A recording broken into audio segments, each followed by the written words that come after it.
Bien, buenos días. Damos comienzo a la primera sesión de la mañana de hoy, viernes, del segundo día. Quisiera comenzar agradeciendo a la Universidad de Córdoba, a Antonio Bueno y a Lucía Alarcón, los directores de este magnífico congreso, su invitación a que ponga mi pequeño grano de arena en este congreso, y lo que hago extensible a toda el área de Derecho Administrativo de la Universidad de Córdoba y especialmente al profesor Rebollo. Ayer se dijeron muchas cosas de la excelencia humana e investigadora de los compañeros de Derecho Administrativo de la Universidad de Córdoba, que comparto y suscribo plenamente. Me quedé un poco con la idea recurrente de que esto era como venir a la Meca, de que es un referente, de que son el Dream Team, ¿no? Claro, empezar a escuchar esas cosas, cuando un gaditano empieza a escuchar esas cosas, pues le entra la parte creativa, ¿no? Dice, pues yo tengo que poner mi granito de arena para dar un salto cualitativo. Se me ocurrieron muchas cosas, ¿no? Y después de una agotadora jornada, al salir de aquí y ver Todo por la Patria, digo, ya está. Hemos venido a Coronado, Virginia, la sede de los Navy SEALs, son el cuerpo de élite del derecho administrativo sancionador español. Estamos sometidos a un entrenamiento duro, 11 horas ayer, agotador. Yo volví anoche al hotel pensando que a lo mejor a las 3 de la mañana llamaban a la habitación y era el profesor Rebollo, que nos sacaba a ver si se había cerrado un bar, si estaban tirando la basura o si se estaba cometiendo cualquier otra infracción. Afortunadamente esto no ocurrió, creo, y por tanto damos comienzo a la segunda jornada. Espero que hayan desayunado fuerte y que vengan bien preparados. Por otra parte, permitan esto la licencia de la guasa gaditana. Damos hoy paso a una sesión, a mí me parece interesantísima, y no es porque me haya tocado, sinceramente, aunque así lo parezca, porque es uno de los temas que más me preocupan dentro del ámbito del derecho administrativo. Por cierto, que estaba yo dándole vueltas a esto de los Navy SEAL y digo, claro, si es que tienen especialistas en culpabilidad, especialistas en principio de proporcionalidad, especialistas en non bis in idem, si es que son un comando. Y entonces terminé pensando, claro, esto es la operación La Saba, utilizando la inicial de los apellidos de los dos directores del Congreso. Digo que este es uno de los temas más recurrentes del derecho administrativo sancionador, que a mí sinceramente me preocupan bastante y que creo que dan mucho juego. Comparto con lo que decía ayer la profesora Blanca Lozano, de que hay una tendencia a una hiperactividad del legislador para tipificar infracciones a diestro y siniestro. Tengo la sensación de que quizás nos estamos viendo envueltos sin darnos cuenta en un proceso de incremento paulatino de la responsabilidad, la extensión de la responsabilidad a todo el que aparezca o pueda aparecer o queramos que aparezca por cualquier lado. Entonces, todo esto de los principios del principio de responsabilidad, de personalidad, etcétera, etcétera, pues quiebra un poco. No me extiendo más porque además me siento un poco impostor. Creo que aquí el que debería estar es el profesor Rebollo, cuya obra monográfica este año creo que marca un salto cualitativo en el tratamiento de esta cuestión, y paso a presentarle a los ponentes.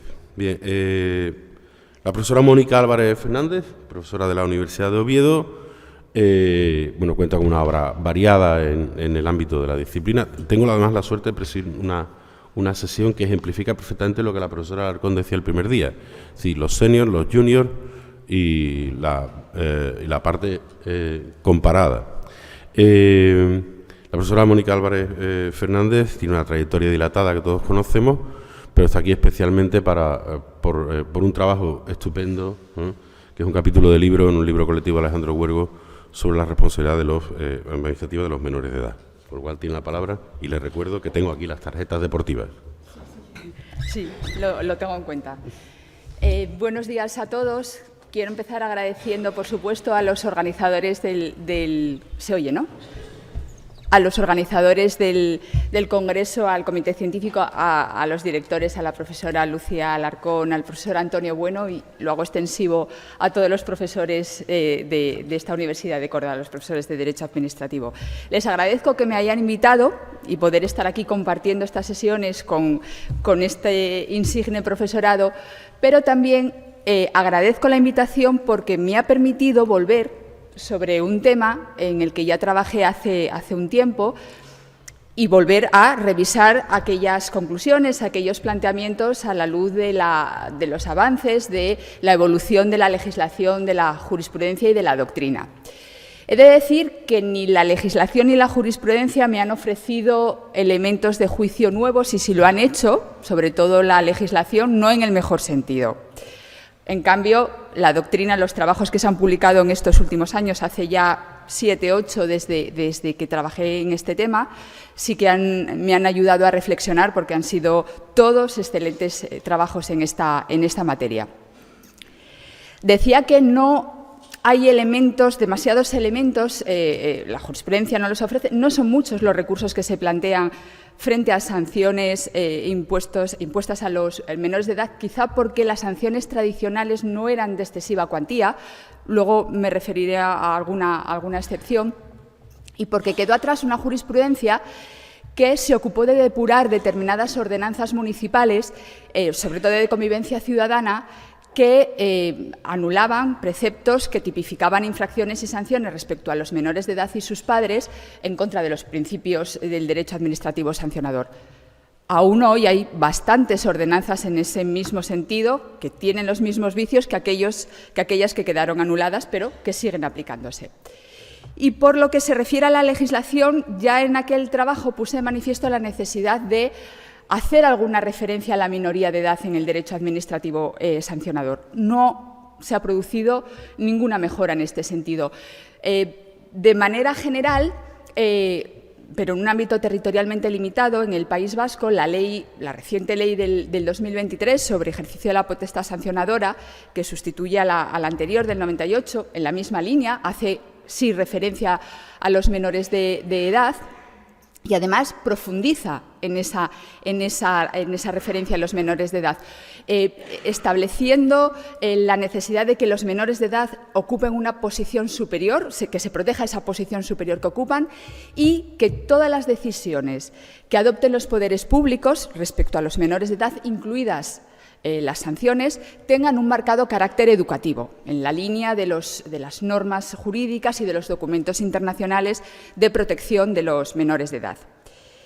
Fuera de esta referencia, que como digo es limitada territorialmente, son muy pocas las normas que incluyen una referencia a los menores de edad en el derecho administrativo sancionador. Y esto nos podría parecer pues que tampoco, que no es inoportuno porque no es un tema demasiado importante o tiene un carácter residual, pues porque tradicionalmente quizá las infracciones relativas a los menores de edad no eran muy trascendentes. Grafitis, botellón, vandalismo de escasa intensidad, daños a bienes públicos, pero probablemente a todos se nos vengan a la cabeza recientemente actos ilícitos cometidos por menores de edad que tienen o que causan una alarma social por la difusión que alcanzan, porque utilizan las redes sociales, las plataformas digitales, la inteligencia artificial, cuando se difunden datos de otros menores de edad. Y esto, obviamente, es también objeto de sanciones penales, pero también de sanciones administrativas en la medida en que se manejan datos personales protegidos. Y en este contexto creo que es más importante que nunca insistir sobre este tema, sobre la necesidad de tratar la minoría de edad en el ámbito administrativo. Hablar de la responsabilidad sancionadora de los menores de edad creo que exige darle una vuelta al régimen jurídico de las sanciones administrativas. Cuando se impone una sanción a una persona adulta, pues es suficiente con identificar suficiente, es importante, pero todo termina identificando al responsable, al autor de la acción antijurídica constitutiva de la infracción, verificando si concurre dolo o culpa. La imputabilidad se presume, salvo los supuestos excepcionales de exclusión que puedan concurrir en un supuesto concreto. En el caso de los menores de edad, la secuenciación de estos elementos, imputabilidad, culpabilidad y responsabilidad, es distinta. Es necesario primero determinar la imputabilidad, después verificar si son culpables y finalmente determinar la posibilidad de que se les pueda imponer la sanción y de que puedan cumplirla. Es cierto que imputabilidad y culpabilidad son inescindibles, con carácter general, pero creo oportuno diferenciarlos, estos dos conceptos. Primero, porque parto de un concepto de culpabilidad estricto, vinculado estrictamente a la concurrencia de dolo o culpa en la conducta del menor de edad, y porque la culpabilidad no admite modulación. En cambio, la imputabilidad sí, y creo que es muy importante en el ámbito de los menores. En el derecho penal sí que tenemos una referencia clara de cuál es la imputabilidad. El Código Penal dice que no se exige responsabilidad criminal a los menores de 18 años sin perjuicio de que sea exigible por la vía de la Ley de Responsabilidad Penal del Menor, que la fija en 14 años. En el ámbito del derecho administrativo no tenemos ninguna referencia similar. La ley vasca a la que me refería antes sí que menciona que la edad de imputabilidad de los menores de edad son los 14 años, pero lo hace de forma supletoria, de manera que cualquier ley sectorial puede prever una edad distinta, en atención a la naturaleza y a la finalidad del ámbito de actuación de que se trate y a la capacidad de obrar del menor. Estos dos elementos, ámbito material y capacidad de obrar, son útiles para determinar si hay imputabilidad o no en un menor de edad, pero no son suficientes.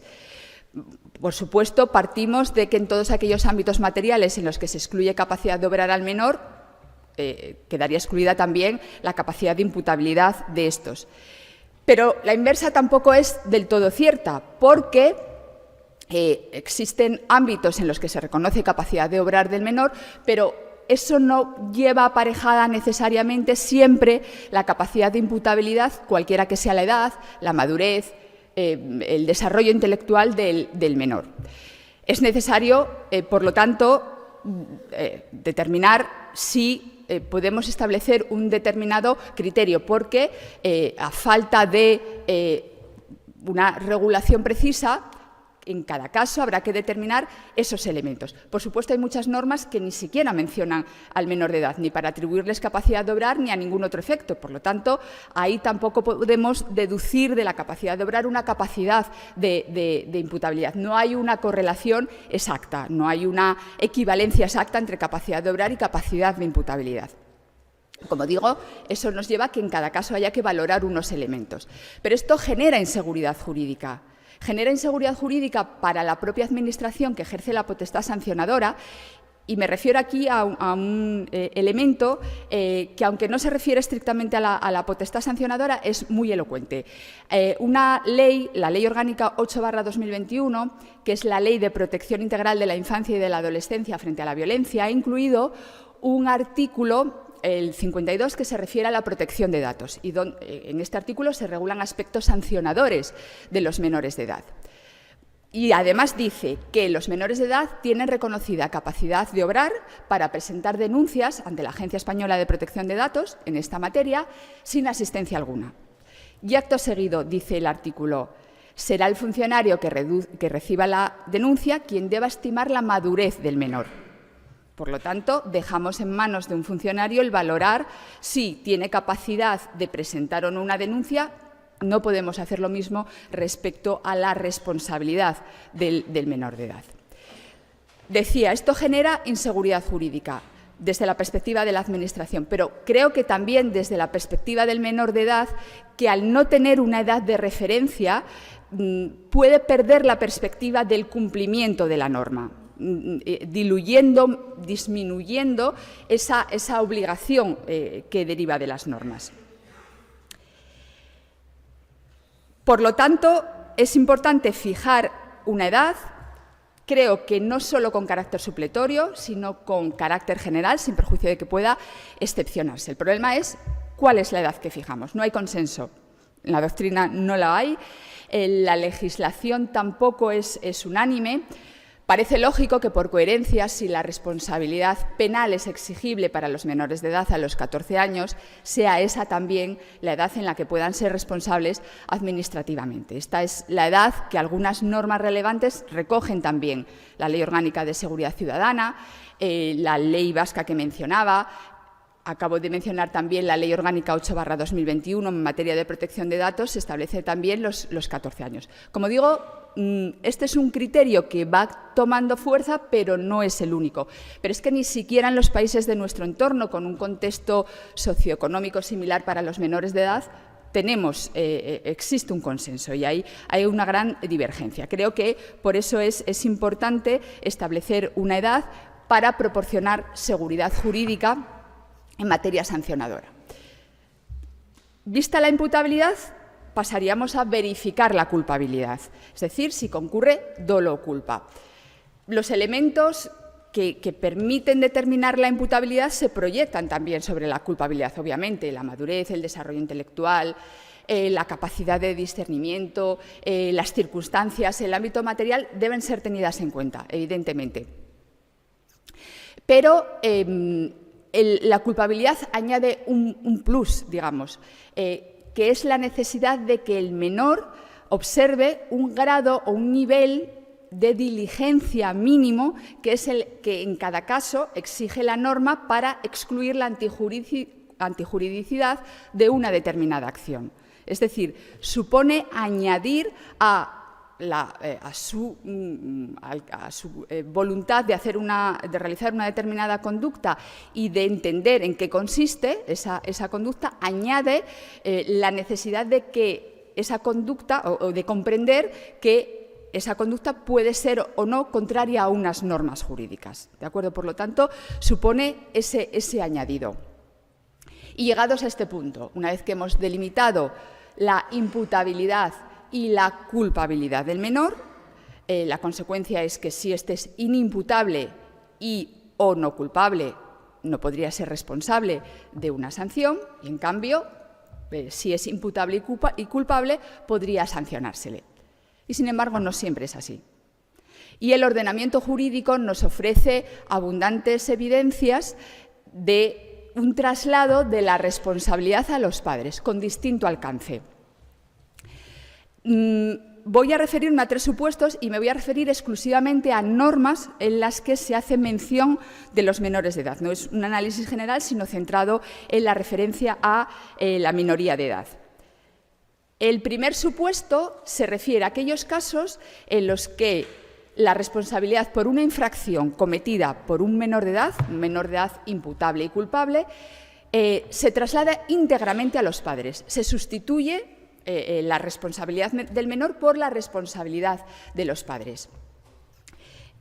Menciono alguna norma, leyes de pesca de Galicia y Cataluña, también la de Cantabria, la ley de caza de Castilla-La Mancha, por ejemplo. Hay algún supuesto en el que esta sustitución de responsabilidad se vincula a los supuestos de inimputabilidad del menor de edad, es decir, a casos en los que ni siquiera el menor de edad es responsable, pero la responsabilidad surge para los padres. Es, por ejemplo, el caso de la Ley de Prevención del Consumo de Bebidas Alcohólicas de Extremadura, que reconoce a los padres esa responsabilidad por infracciones cometidas por los menores de 12 años. Muchas ordenanzas se manifiestan en este mismo sentido. Entiendo que en este caso, en estos supuestos, se subvierten los principios del derecho administrativo sancionador. Se está sancionando, se está atribuyendo la responsabilidad a los padres que no han participado en esa infracción de ninguna manera. Y que, por lo tanto, sería necesario o adaptar esas normas o depurarlas, en la medida en que resultan contrarias a lo que deriva del artículo 25 de la Constitución. Un segundo supuesto sería aquel en el que no hay una sustitución de la responsabilidad, no hay una traslación íntegra de la responsabilidad de los hijos a los padres, pero sí se les atribuye corresponsabilidad. Se establece una responsabilidad solidaria o subsidiaria en las infracciones cometidas por los hijos. Es el caso, por ejemplo, de la Ley del Sistema de Protección Civil y Gestión de Emergencias de Cantabria o de la Ley de Drogodependencias y Trastornos Adictivos de la Comunidad de Madrid. En ambos casos se regula una responsabilidad solidaria de los padres respecto a las infracciones cometidas por los hijos. En cambio, en el Decreto Ley de las Islas Baleares en materia de turismo responsable y de mejora de la calidad de zonas turísticas, se establece responsabilidad subsidiaria de los padres respecto a las infracciones cometidas por los hijos mayores de 14 años. Para los de menos edad, estaríamos en el supuesto anterior. La responsabilidad se asume íntegramente por los padres. La conclusión al final sería la misma, es decir, se atribuye a los padres una responsabilidad al margen de los principios de culpabilidad, de personalidad de las sanciones y, por lo tanto, en contra de las previsiones constitucionales en materia de derecho administrativo sancionador. El último supuesto es el que se refiere a aquellos casos en los que el menor de edad ha sido sancionado, imputable, culpable, sancionado, pero no cumple la sanción, sino que la sanción, la multa, se paga por los padres. Y esto es una consecuencia del hecho de que la mayoría de las sanciones en el derecho administrativo sancionador sean de carácter pecuniario y que los menores carezcan de la capacidad económica para hacerle frente.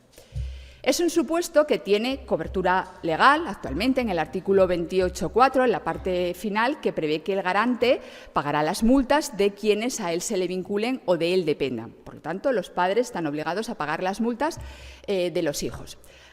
Para mí este precepto adolece de bastantes dudas jurídicas. Primero, porque no se vincula esa obligación de pago a ningún comportamiento de los padres, pese a la sistemática de esa previsión que se incluye en ese artículo 28.4, que prevé la posibilidad de que las leyes sectoriales tipifiquen como una infracción administrativa autónoma el incumplimiento de la obligación de prevenir la sanción de la infracción de otro.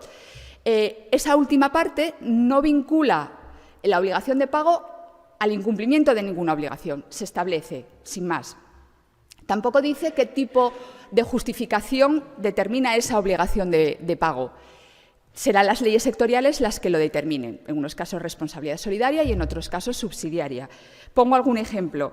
Responsabilidad solidaria en el caso de la Ley de Drogodependencias y Trastornos Adictivos de Castilla-La Mancha o la Ley Antibotellón de Andalucía, por ejemplo, establece esa responsabilidad solidaria sin ninguna precisión, simplemente surge la responsabilidad solidaria del pago de la multa.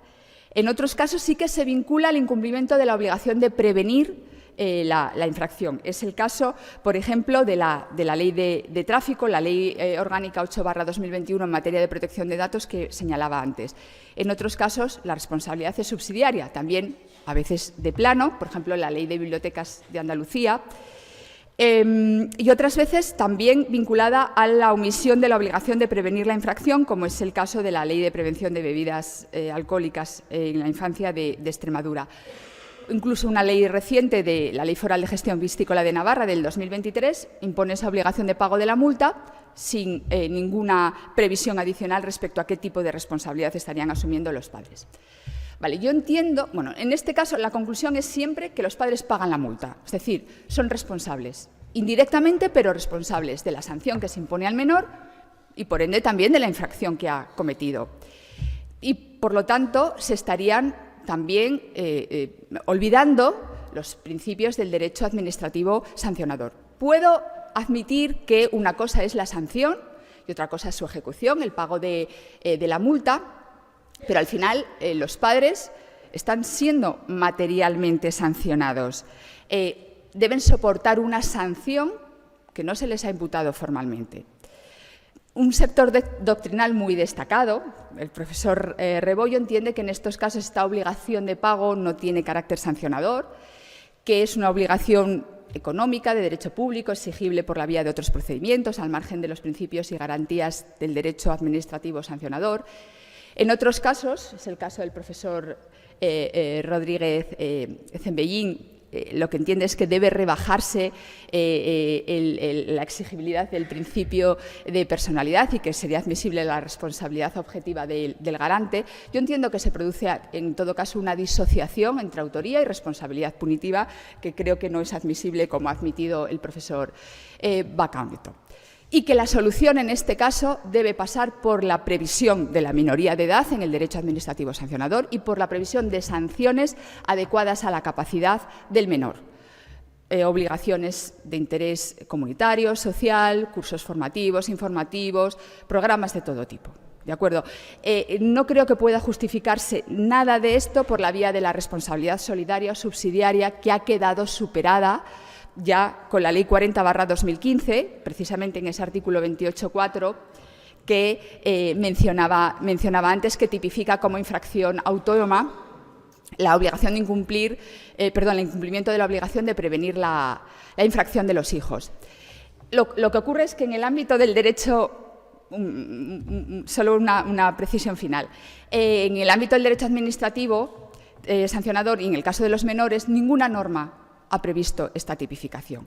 Y eso lleva a plantearse si la patria potestad puede suplir esa falta de tipificación y permitir que los padres respondan de las conductas de sus hijos en virtud de ese conjunto de obligaciones, deberes, obligaciones que implica la patria potestad.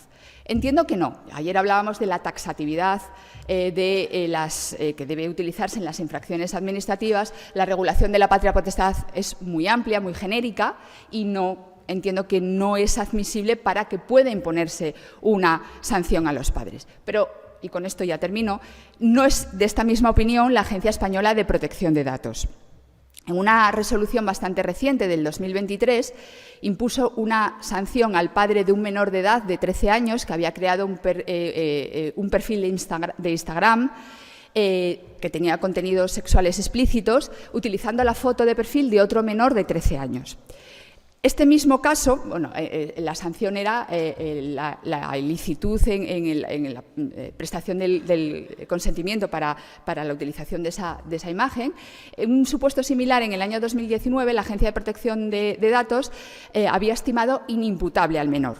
En este caso, lo que hace es imponer la sanción al padre, una sanción de 10.000 euros, invocando la patria potestad, el incumplimiento del padre de la obligación de velar por que su hijo utilizase correctamente los medios digitales. Es cierto que la Agencia Española de Protección de Datos es confusa en este punto porque invoca también para imponer esta sanción el artículo 1903 del Código Civil y la obligación de responder por los daños causados por los hijos. Evidentemente es muy poco rigurosa esta fundamentación, pero sí que llamo la atención sobre ese carácter genérico que se ha utilizado en ese caso para imponer esa sanción. Bueno, ya con esto termino. Muchas gracias.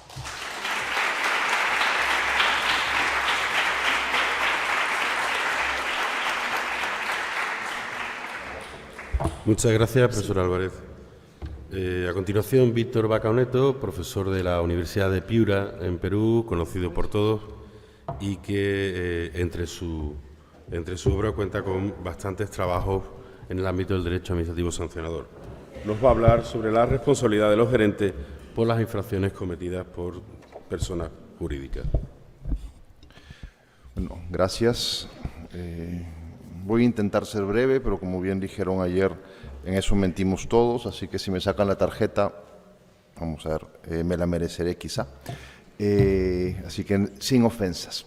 En primer lugar, lo que sí quiero hacer es empezar por agradecer a los organizadores que me permiten estar aquí en la Universidad de Córdoba una vez más. Siento, como saben, que esta es una universidad que es un poquito como mi casa también, porque siempre me han hecho sentir como si lo fuera.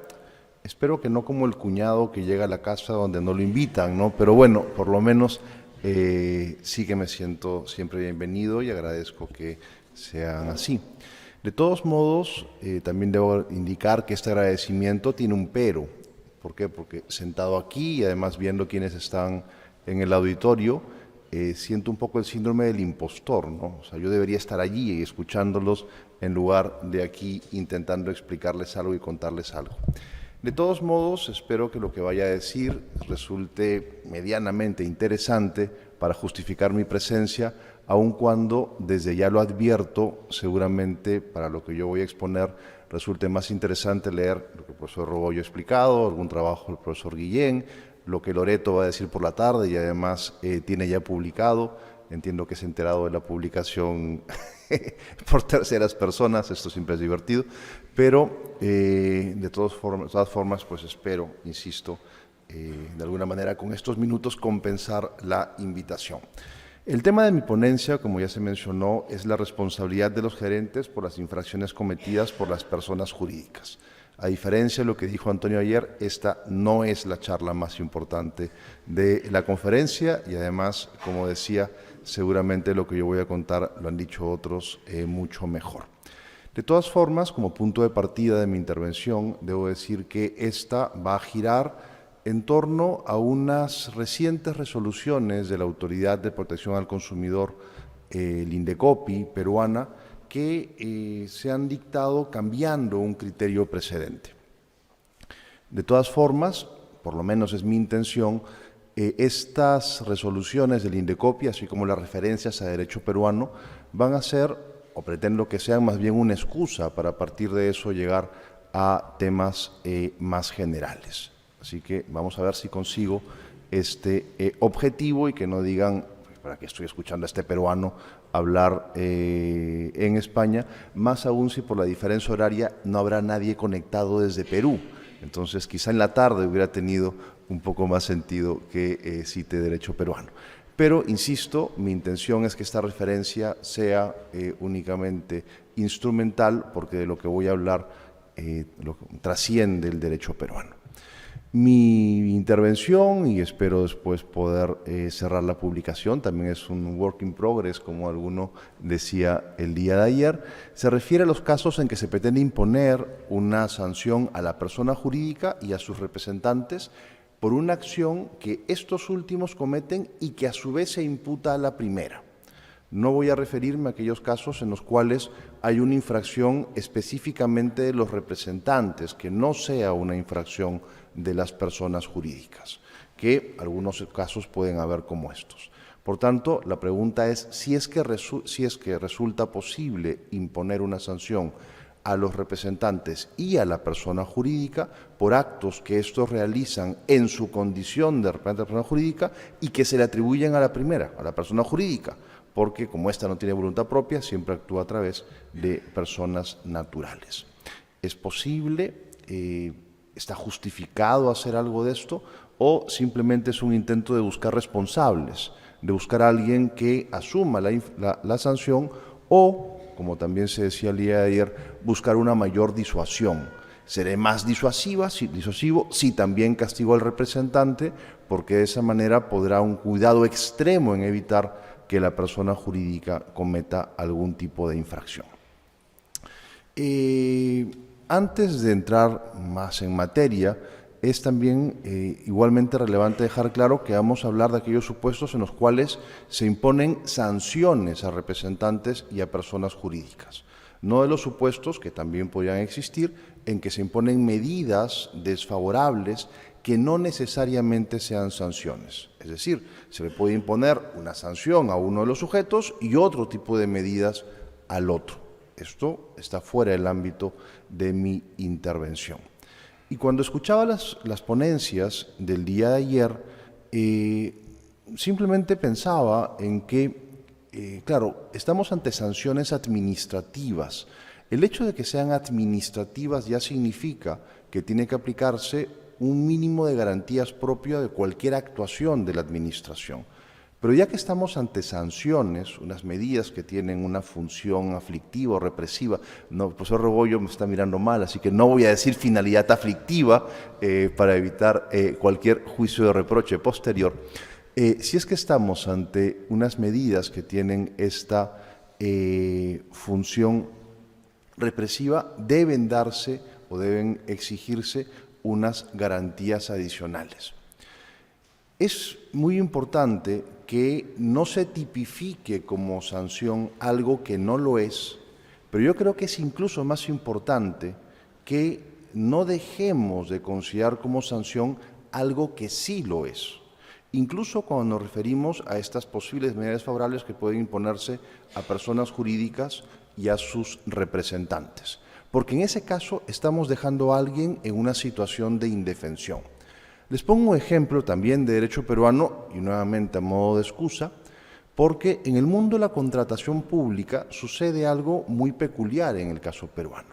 Si se le impone una sanción de inhabilitación a la persona jurídica, sus integrantes, incluyendo accionistas con determinado número de participación, o sus representantes, se encuentran automáticamente infectados, aunque no enfermos, por una enfermedad muy contagiosa. ¿Por qué? Porque si es que ellos a su vez son participantes o integrantes de otra persona jurídica, esta otra persona jurídica tiene un impedimento para contratar. Sancionan a A y si es que tiene accionistas o representantes y estos a su vez lo son de otra persona jurídica, esta otra se encuentra impedida para contratar. Han dicho, eso no es una sanción, es un impedimento. Pero fijémonos en la condición del representante. Este señor que de repente, por haber sido representante de la persona jurídica cuando cometió la infracción, ya no va a poder ser contratado por ninguna otra. Pensemos, esto no lo tienen por qué saber, que en derecho peruano esta inhabilitación puede ser definitiva.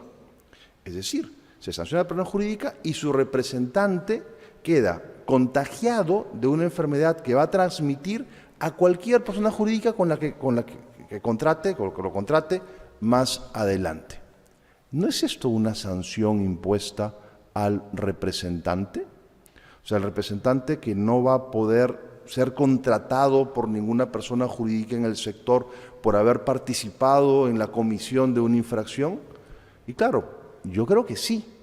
Y lo peculiar es que este representante ni participa en el procedimiento administrativo, nunca se le notifica y a lo mejor incluso ya ni siquiera trabaja en la persona jurídica a la que le ha sido sancionada. Así que ni se entera.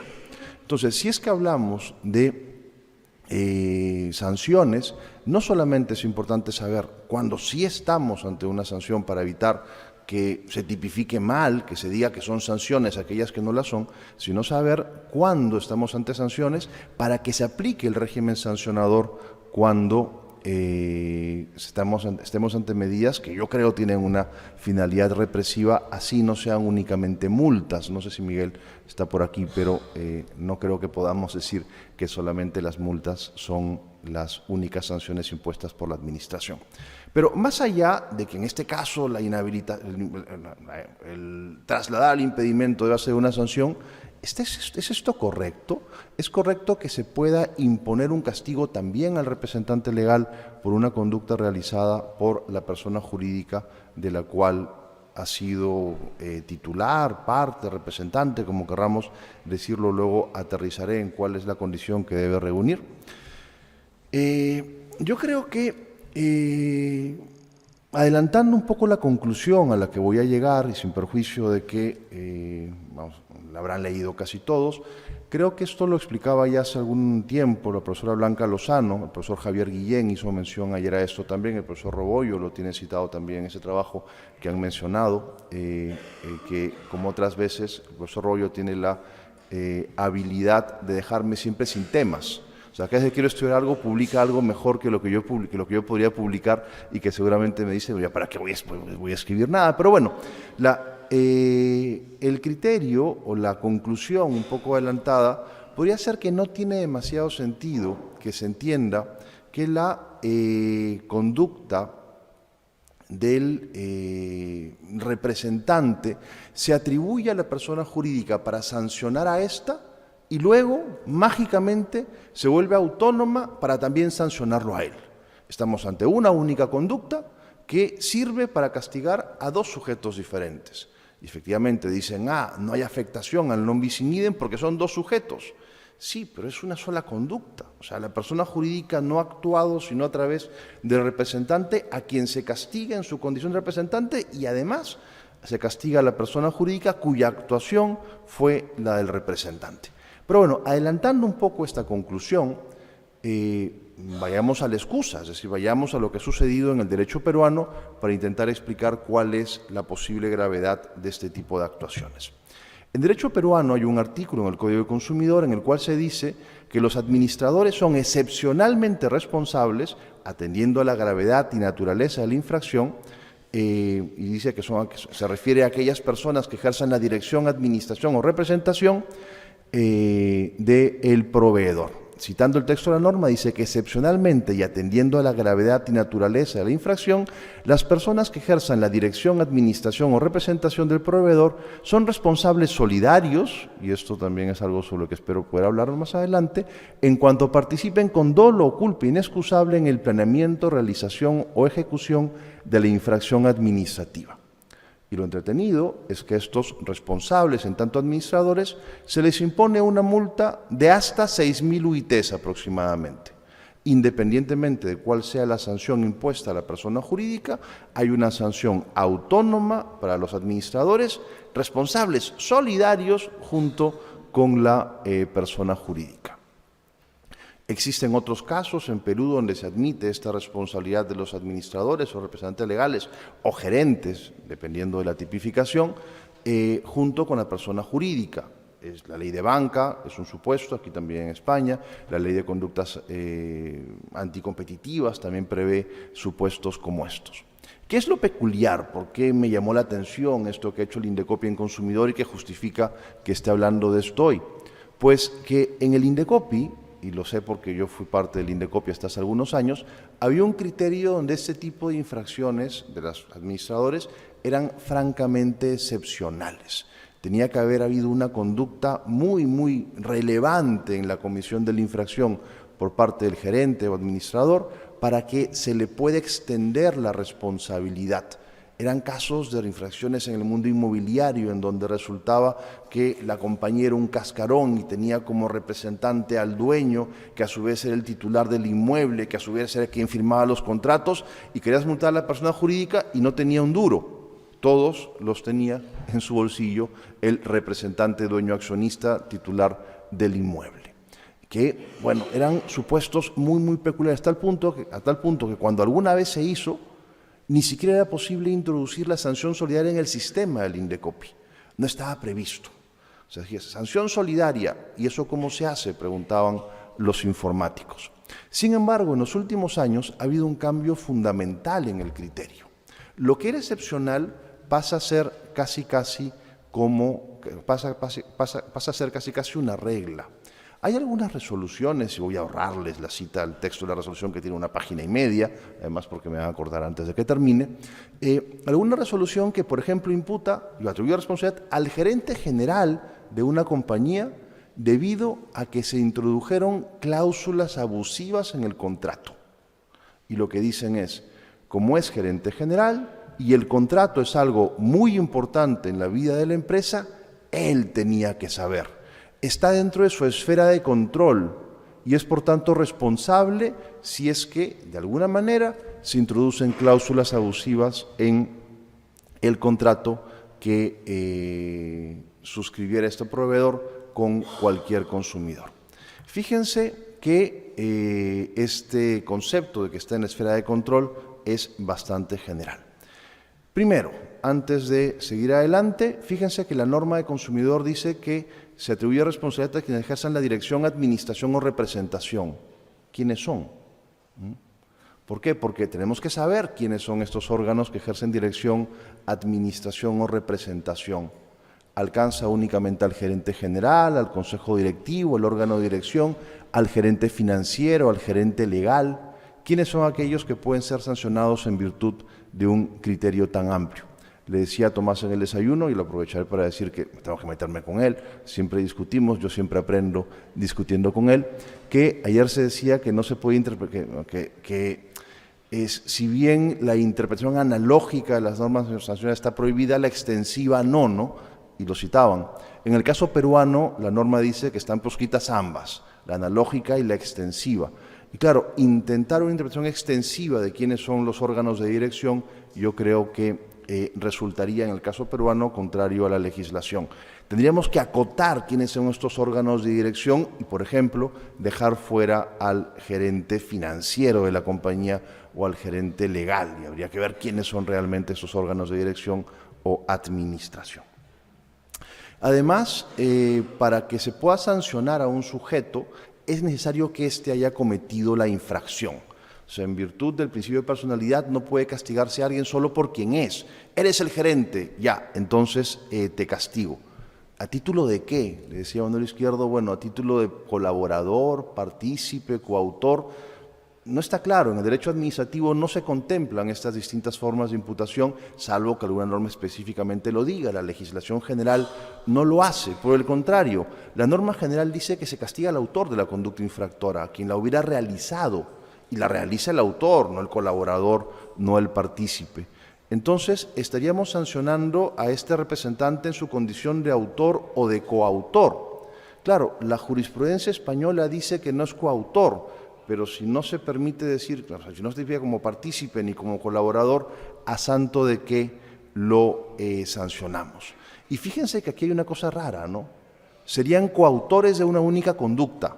O sea, no son coautores de la infracción, sino son coautores porque la única conducta se están imputando a dos sujetos distintos, al administrador y también a la persona jurídica.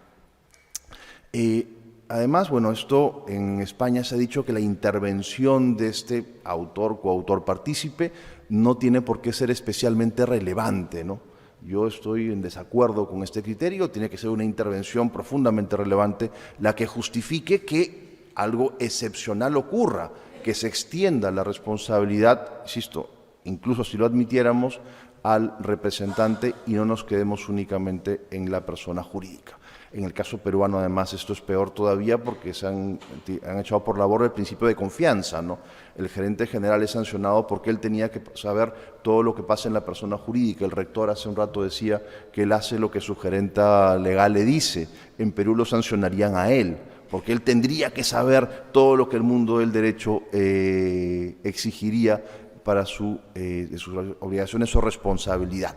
Entonces, y eso es un criterio que quiebra la imputación objetiva, cuando el principio de confianza quiebra la imputación objetiva, con lo cual no podría ser sancionado el gerente general porque no ha cometido la infracción. Entonces, solamente podría extenderse responsabilidad si es que se ha cometido efectivamente la infracción, y en el caso que he contado existe en derecho peruano, claramente esta no se ha cometido.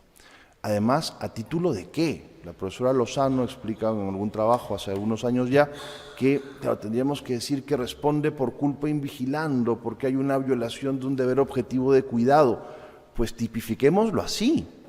Tal como están tipificadas las infracciones, pues no existe una infracción por omisión, son infracciones por acción. O sea, tú lo has hecho, no es lo mismo tipificar porque haces algo a tipificar porque dejas de hacer algo. Entonces, con las tipificaciones tal cual están, no sería suficiente para extender la responsabilidad a los administradores. Insisto, más allá de que esto me resulte esencialmente discutible, pero poniéndonos en el escenario de que esto está regulado, pues hagámoslo, por lo menos, cumpliendo otros principios, como el de personalidad de las penas, que se haya cometido una infracción. Y voy a terminar solo haciendo una referencia a esto del carácter solidario de la responsabilidad, ¿no? Fíjense que la ley peruana, inspirada en la española, y cuando digo inspirada es porque lo copiamos literalmente del antiguo texto de la ley, y la culpa no es de España, de todo. Ayer decía en broma que la culpa era de España, pero no era porque lo creyera, sino porque en Perú echamos la culpa de todos los males a España, simplemente porque importamos mal. Pero por lo que vi ayer, no es fenómeno exclusivamente de Perú, ¿no? Con el tema de las cláusulas, perdón, con la delación, los supuestos de delación. Creo que se ha hecho en España lo mismo que en Perú. Importamos una categoría sin importar a los que la aplican, ¿no? En Perú tampoco nadie delataría al compañero tramposo, salvo que obtenga algo, pero no es la tendencia natural. Pues bien, cuando en derecho peruano se reguló esto, se contempló expresamente en la ley la posibilidad de que exista responsabilidad solidaria. Sí, debo estar ya en el límite de tiempo, 20 minutos. Responsabilidad solidaria.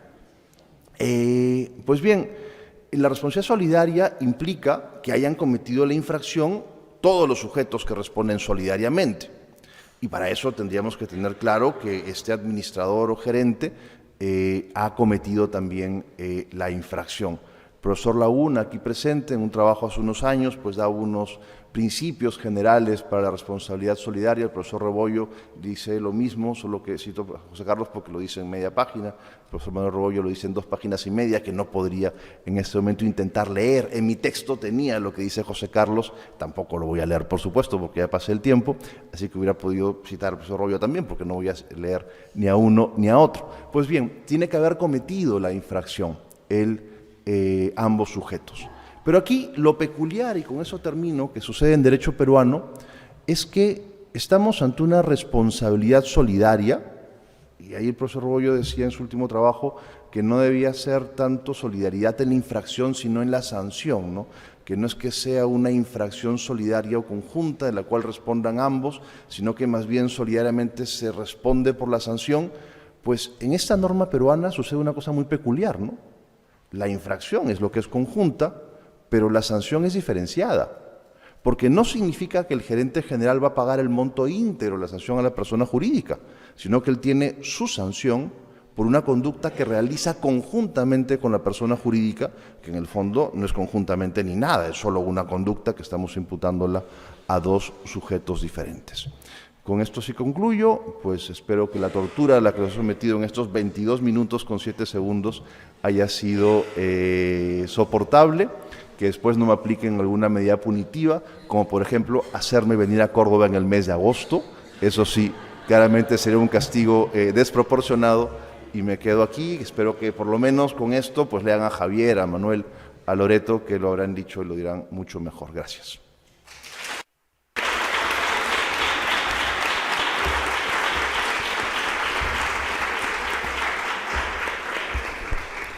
Muchas gracias, profesor Baca. Tal y como va la sesión, por un momento pensaba que iban a imputarme la responsabilidad de no controlar el tiempo y que iba a ser sancionado yo por ello. Es decir, que usted iba a hablar lo que quisiera, pero la multa la pagaba yo.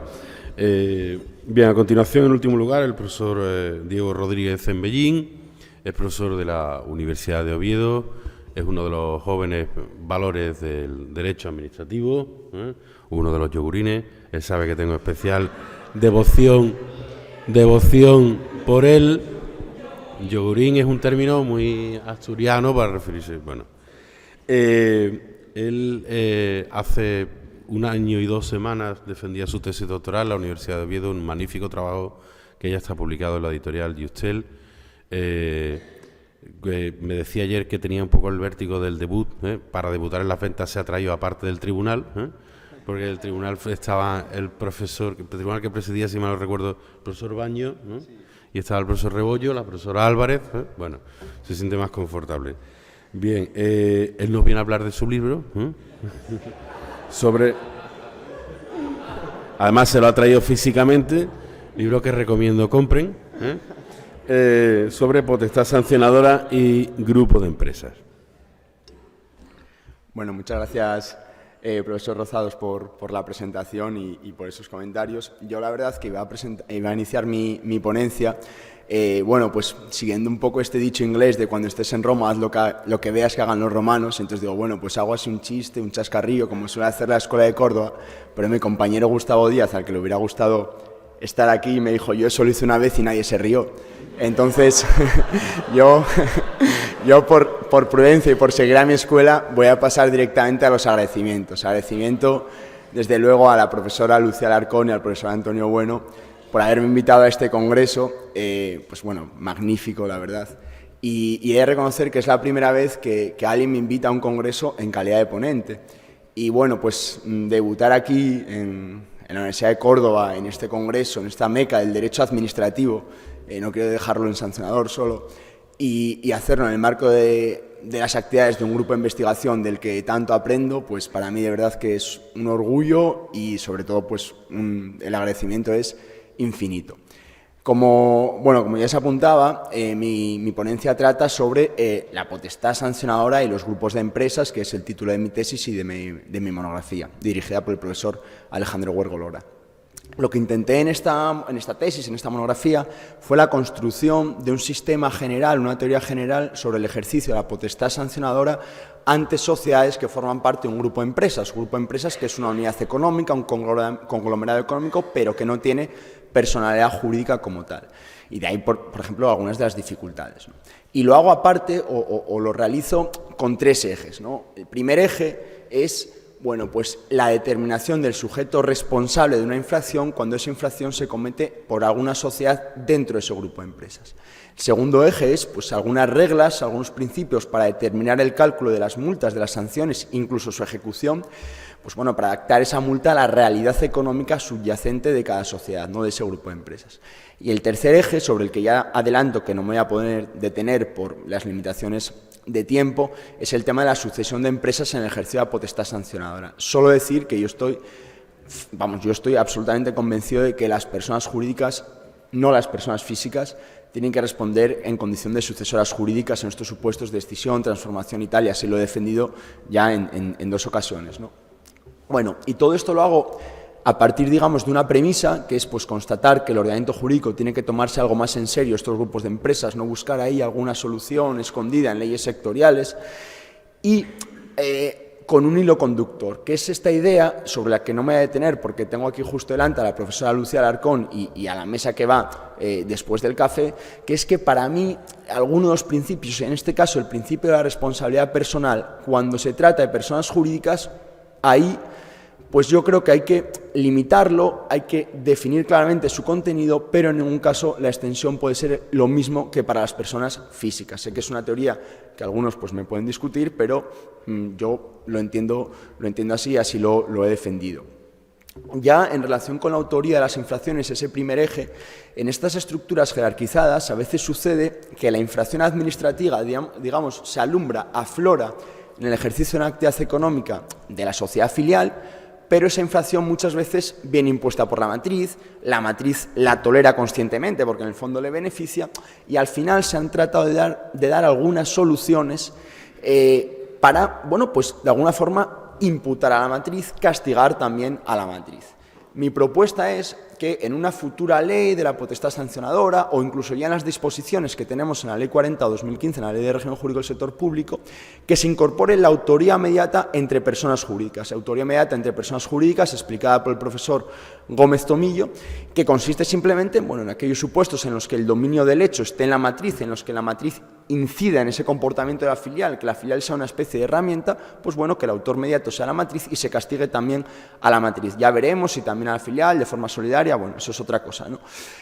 De hecho, hay alguna ley sectorial estatal que lo contempla, pero la ley a la que ya aludió la profesora Álvarez, esta ley del País Vasco, la potestad sancionadora del País Vasco, la del 2023, contempla esta autoría mediata entre personas jurídicas. Sería trasladar la solución a nivel estatal. Esta regulación general, esta regulación de la Ley 40, se debería contemplar, o se debería completar, mejor dicho, con la posibilidad de declarar a la matriz solidaria del pago de las multas impuestas a su filial, e incluso también al revés, ¿no?, de la filial de las multas impuestas a la matriz, en aquellos casos en los que no pueda pagar la multa. Pero adelanto, no se trata de que exigirle el pago de la multa porque haya participado en la infracción. No, en mi opinión, el requisito debe ser única y exclusivamente ser matriz. Al final, si hay que probar algún tipo de participación, pues ya tenemos la autoría mediata que acabo de comentar o algunas formas de participación. Problema, pues la doctrina del Tribunal Constitucional, sentencia, algunas anteriores, pero sobre todo sentencia 85/2006, que ha dicho que la responsabilidad del pago de una multa es materialmente sancionadora, hay que aplicar los principios del derecho administrativo sancionador, principio de personalidad, y entonces ya pues sería una responsabilidad objetiva que sería directamente inconstitucional. Y yo aquí reconozco que me han convencido las explicaciones del profesor Rebollo en su última monografía sobre los responsables de las infracciones, y en estos casos en los que el ordenamiento jurídico solo exige una condición, ser matriz, diferentes son cuando sí que se exige algún tipo de comportamiento de los representantes y tal, que es de lo que versaba, por cierto, la sentencia 85/2006, pero en estos casos en los que el ordenamiento jurídico solo exige una condición, ahí no hay ningún tipo de intención de imponer un mal. No se está buscando castigar, se está buscando cobrar la multa, simplemente. ¿Esto es constitucional? Es decir, excluimos el artículo 25 y demás y aquí ya no pasa nada. No. Y ahí el argumento del profesor Rebollo dice, oye, el artículo 9.3, interdicción de arbitrariedad, la propiedad. Claro, una multa, el fin de una multa es imponer un castigo.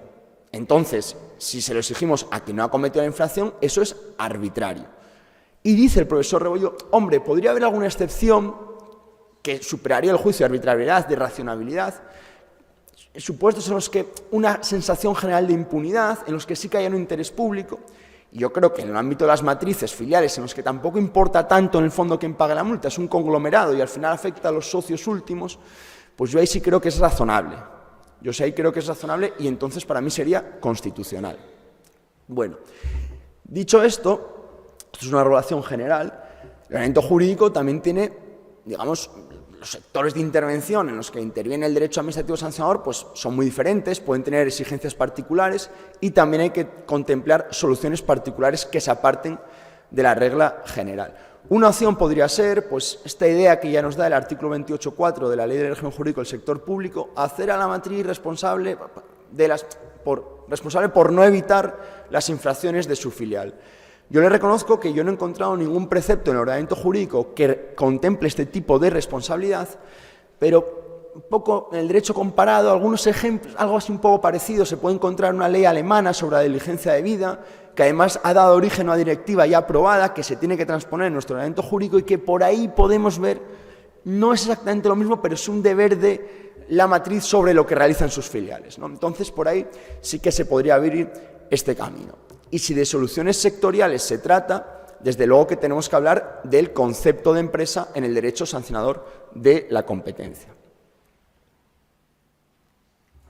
Bien, como muchos de ustedes ya saben, y aquí hay pues, muchas personas que han escrito sobre ello, el concepto de empresa en el derecho sancionador de la competencia es un concepto pues, que aplica la Comisión Europea, la CNMC, por esa aplicación desconcentrada de la que hablaba ayer el profesor Guillem, pues, y que el Tribunal de Justicia de la Unión Europea ha validado sin ningún tipo de reparo, nos viene a decir el Tribunal de Justicia que en el ámbito del derecho a la competencia, el autor de la infracción no es ni la matriz ni la filial, es la empresa.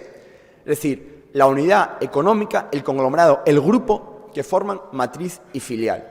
¿Qué requisitos hay o qué requisitos ha establecido el Tribunal de Justicia para entender que existe una empresa? Bueno, pues que la matriz ejerza una influencia decisiva sobre su filial. Y en esos casos existe una empresa y es la empresa la autora de la infracción. ¿Cuál es el sentido de esta jurisprudencia? Muy sencillamente. Pues el sentido es que haya un patrimonio extra sobre el que ejecutar multas que son muy elevadas en el ámbito de la competencia. En principio la matriz entendemos que es algo más solvente que su filial, pero sobre todo incrementar la multa. Porque en el ámbito de la competencia las multas están limitadas, el importe máximo es el 10% del volumen de negocios, y si incluimos a la matriz en ese concepto de empresa, y esto lo ha dicho el TJUE, así ya se puede utilizar su volumen de negocios consolidado. Por cierto, cosa que no hace la CNMC, y yo soy bastante crítico con esto. Pero bueno, entonces este es el fin, aumentar el importe de las multas. ¿Cuál es el problema? Que ese concepto de influencia decisiva, que es clave para la imputación, pues no se refiere a la infracción. No es intervenir directamente en la infracción, no es una autoría mediata. Es influencia, bueno, en el comportamiento en el mercado de la filial, tener cierto control, ahí, bueno, qué pasa ahí con los recursos humanos, con la política financiera, oye, resultados. Ser matriz, en definitiva, es decir, cualquiera que haya estudiado un poco de economía, pues sabe que al final cualquier empresa, cualquier matriz quiere tener un control sobre su filial. Entonces nos dice el TJUE que en virtud de esos lazos jurídicos, económicos, estructurales, organizativos, se aprecia la influencia decisiva, que además se presume en grupos verticalmente integrados, grupos que están participados al 100% o un poco menos incluso, ¿no? Próximo al 100%, también hay que ver los derechos de voto. Presunción que se dice juris tantum, pero la profesora Alarcón Sotomayor y también otros autores pues, nos han dicho, oye, juris tantum nada, esto es juris de jure, aquí se sanciona por ser matriz y ya está. Claro, aquí muchos autores han dicho, pues con fundamento, bueno, esto el principio de responsabilidad personal, pues mira, se está sancionando a la sociedad matriz sin probar, es que no se prueba además, su participación en la conducta infractora. Y el Tribunal de Justicia, también apoyado por algún sector de la doctrina, dice, no, o sea, el principio de responsabilidad personal no es que no se vulnere, sino que además se respeta, porque como la autora es la empresa, pues la responsable es la empresa. Otra cosa es que, ya hablando de responsabilidad, bueno, haya que seleccionar matrices filiales en sociedades, personas jurídicas, para tramitar el procedimiento sancionador, imponer una multa, notificar, ejecutar y demás. Claro, la empresa no tiene personalidad jurídica, hay que buscar lo que hay detrás. Pero como las normas de competencia van dirigidas a las empresas y el autor es la empresa, se respeta el principio de personalidad. Desde mi opinión, creo que esta justificación es algo a veces artificial y además lo creo porque leyendo resoluciones de la CNMC, Comisión Europea, jurisprudencia tanto nacional como europea, claro, te das cuenta que lo que sucede es, a pura aplicación de la teoría del órgano, de la que antes nos hablaba el profesor Vaca, la filial comete una infracción, los directivos de la filial se reúnen con quien se tenga que reunir, cometen esa infracción, se imputa a la filial, la matriz no se menciona en ningún momento, y ya en el último párrafo muchas veces de los fundamentos de derecho se dice, bueno, y como hay una influencia decisiva de la matriz, también a la matriz. Yo puedo entender que si participan varias sociedades, ahí sí que habría una especie de empresa, tal, pero es que en estos casos es que la autora es claramente la filial. Yo, me parece que es muy evidente. Esto no creo que no debería invalidar la doctrina de empresa. debería buscarse una justificación a mayores. El TJUE lo ha venido haciendo, lo ha intentado hacer en las últimas sentencias, y yo lo defiendo, y es considerar un poco lo que hablaba antes de, oye, el principio de responsabilidad personal, aquí se trata de elevar la multa, de adecuarla a la capacidad económica del infractor, son grupos de empresas, y eso lo debería haber comentado antes, se impone una única multa a la matriz y a la filial de la que son solidarias, responsables, no es que se imponga una multa a la matriz y otra a la filial, se impone una única multa, y lo que se quiere hacer es adaptar a la realidad económica. Yo ahí entiendo, el TJUE ha venido ahí esto de los principios, no sé qué, Alexi, que luego, estando en Alemania, me he dado cuenta que me han dicho que Alexi ahí es una especie de minoría, que luego en España parece que tal, ahí, bueno, es una minoría para la tranquilidad del profesor Rebollo. Entonces, pero yo creo que en este caso, la forma de razonar el Tribunal de Justicia Europea, esa ponderación entre la eficacia de las sanciones y el principio de alcance de la responsabilidad personal en sociedades matrices, en sociedades filiales y demás, creo que es al menos razonable y yo creo que adecuada. Bien, esto no significa que haya que validar cualquier solución del TJUE y que no haya que ser un poco más exigente con la doctrina de la empresa. Hay que serlo desde el punto de vista del principio de legalidad. Es verdad que en España está irregulado en el artículo 61.2 de la Ley de Defensa de la Competencia de una forma un poco confusa, pero es que en la normativa europea no está el concepto de empresa. Es una construcción jurisprudencial. Sí, el artículo 101 menciona a las empresas ya, sí, porque es una infracción especial, pero nada más. Bueno, ahora la directiva de CN+, pero esa no va aplicada a la Comisión, en fin, no está regulado. Pero no es que eso no... Y esto al final, bueno, oye, como la conocemos todos, pues en principio la seguridad jurídica algo se respeta. Pero es que este concepto plantea otras dudas que yo he intentado resolver como buenamente pude en la tesis. ¿Qué sucede con los grupos de empresas públicos en los que la matriz es una administración? En España, pues la SEPI, luego ahí ya incluso la Administración General del Estado, Correos, tal. Bueno, ¿qué sucede con... ¿Se puede sancionar a una filial por lo que haga su matriz? ¿Qué sucede con los grupos de empresas horizontales en los que no hay una matriz común, las sociedades hermanas? Bueno, estas cosas creo que se deberían regular por un principio de legalidad. Oye, determinación de los sujetos responsables, principio de legalidad, yo me parece que está bastante claro. Y otra cuestión que sí se debería regular y que a veces ha pasado un poco por alto la doctrina es el tema de la discrecionalidad. Aquí está Rosa Fernanda y voy a comentar un supuesto que yo creo que le va a resultar de bastante interés porque es cuanto menos curioso. La CNMC y la Comisión Europea menos, pero la CNMC en algunas resoluciones atribuye la responsabilidad a la matriz última del grupo internacional, a la holding que está en Estados Unidos, en raras ocasiones. A veces a la matriz española, pero es que a la matriz, digamos, intermedia del grupo, ¿no? La parte española del grupo, de un grupo a lo mejor europeo. Y en otras a la matriz europea cuando existe otra sociedad en Estados Unidos o donde sea. Y a veces ni imputa la matriz en sociedades unipersonales, que es una cosa muy curiosa. Claro, yo creo que sí que debe haber algo de discrecionalidad a la hora de seleccionar los sujetos responsables. ¿Cuándo? Pues cuando tengamos una matriz domiciliada en un Estado miembro sobre el que a lo mejor no vamos a poder ejecutar la multa. Lo que plantea el problema de la ejecución de actos administrativos en el extranjero, que también he trabajado en la tesis.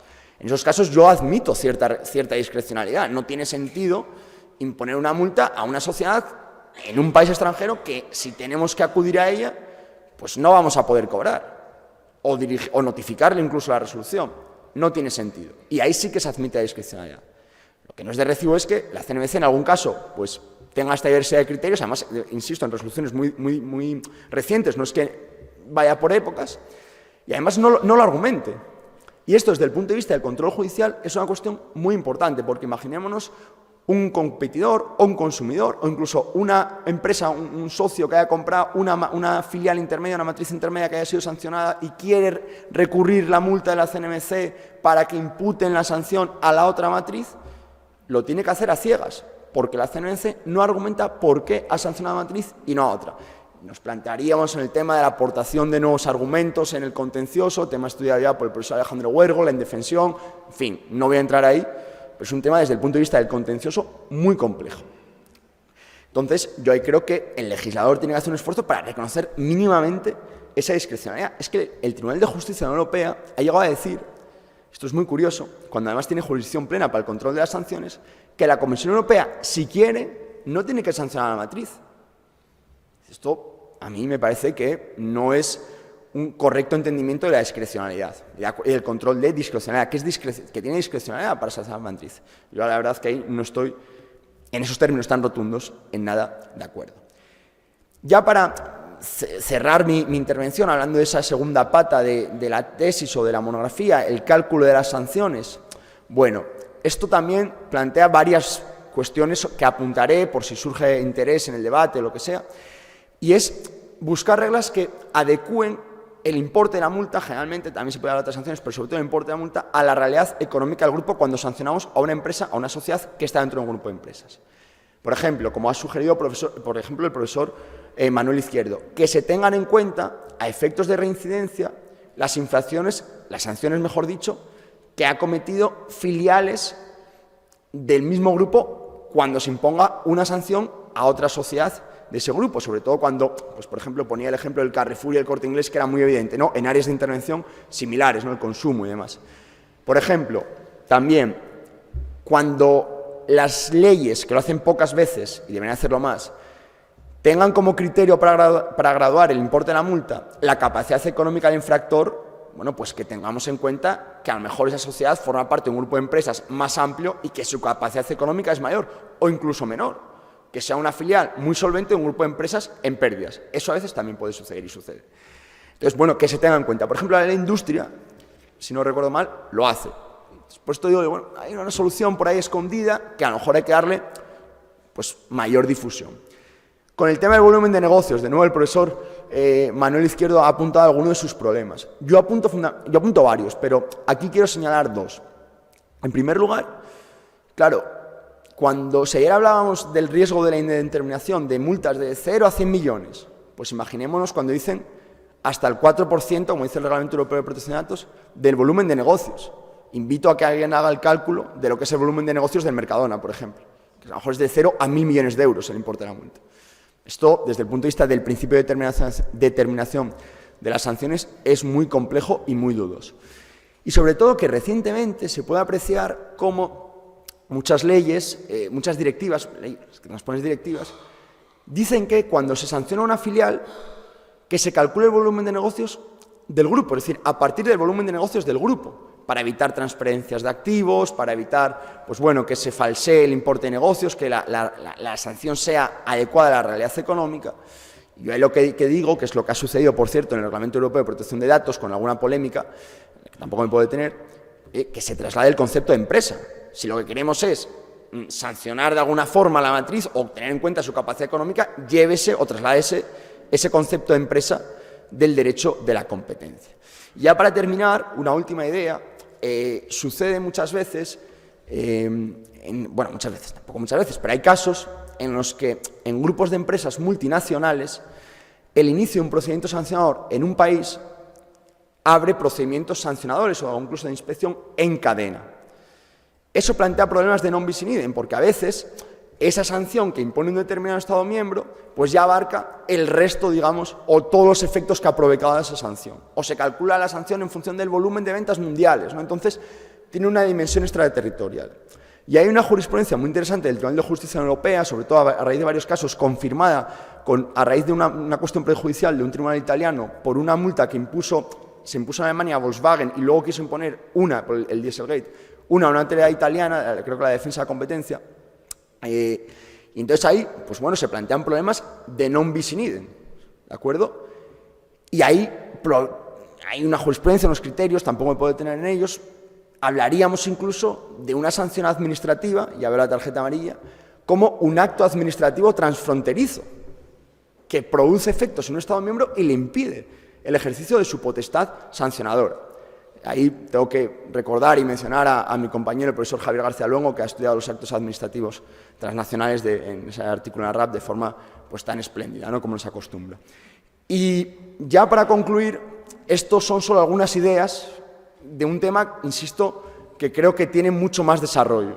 Recientemente he visto los profesores Silva Sánchez y Ivo Coca de la Pompeu Fabra tienen un proyecto de Derecho Penal y Grupos de Empresas, ¿no? La reciente monografía de la profesora Fernández Bacariza, la tesis dirigida por el profesor Javier Guillén, pues también seguro que aportan, pues bueno, ideas en la misma dirección o plantean otros problemas, pero creo que, y siguiendo al profesor Tomás Cano, Derecho administrativo, pues cada vez es más complejo, entre otras cosas porque cada vez hay más sujetos responsables. El grupo de empresas creo que es un buen ejemplo y espero haber aportado mi pequeño granito de arena en este debate. Muchas gracias.